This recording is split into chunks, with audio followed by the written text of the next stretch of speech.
This short lecture is looking at C. Wright Mills's view of science, in particular how he looks at psychiatry as a science.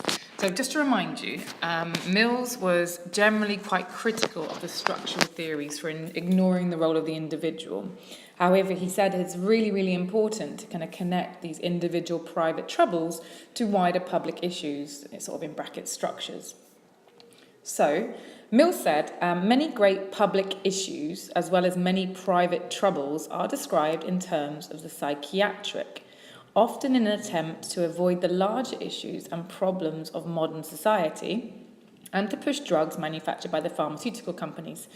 It also arbitrarily removes individual life from the larger institutions within which life is enacted, and which many times bear with greater pressure upon the individual than the personal environments.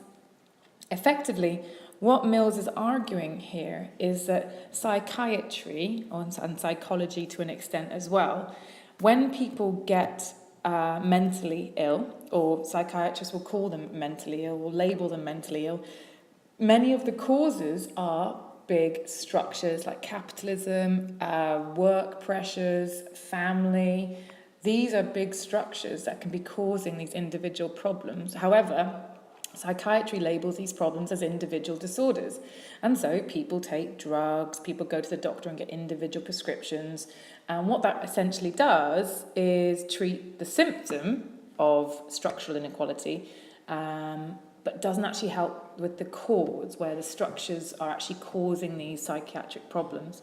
So, for example, of private troubles that can be seen as individual problems that are medicated but are probably connected to wider structural causes. People might go to the doctors because of stress, okay? So they might be given loads of drugs to deal with stress, and actually that stress has been caused by the wider structure of work.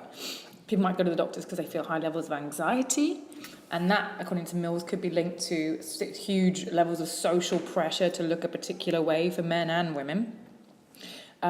Insomnia is an individual problem people can get sleeping pills from, when actually that insomnia might be caused by the structure of poverty and inequality and lack of money, particularly around events like Christmas.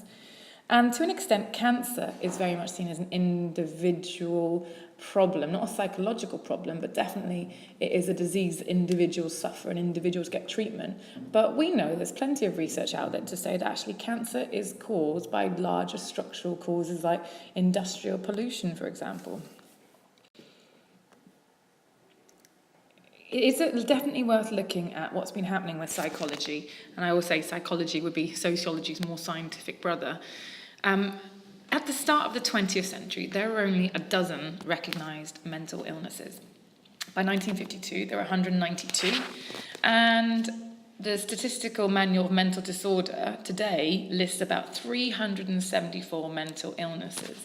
I'm not saying mental illness does not exist. However, it does seem to suggest that psychological science today is possibly being used by some of the more powerful, influential groups in our society to define many of these problems as individual problems. So instead of dealing with the structures that produce the problems, psychologists and psychiatrists keep on inventing new labels for mental illnesses and keep pushing drugs that are profitable for the pharmaceutical companies. But actually, ultimately, this is going to harm a lot of people through taking drugs and through continually reinforcing and propping up a very unequal society and seeing it as normal. As I said before, the drugs treat the symptom, not the cause. And ultimately, the pharmaceutical companies really do benefit if we never recover from mental illness.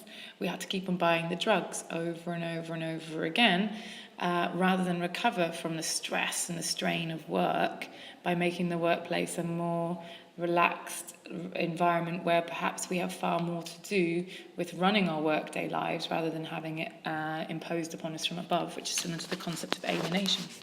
So when we think about whether sociology should be a science, we've got to think about, actually, is science that good for society? And here, C. Wright Mills is arguing that psychiatry has actually been actively engaged in sort of challenging the workers' rights to maybe say, hey, my work is making me mentally ill, it's making me stressed, it's effectively killing me, and putting it back on the individual.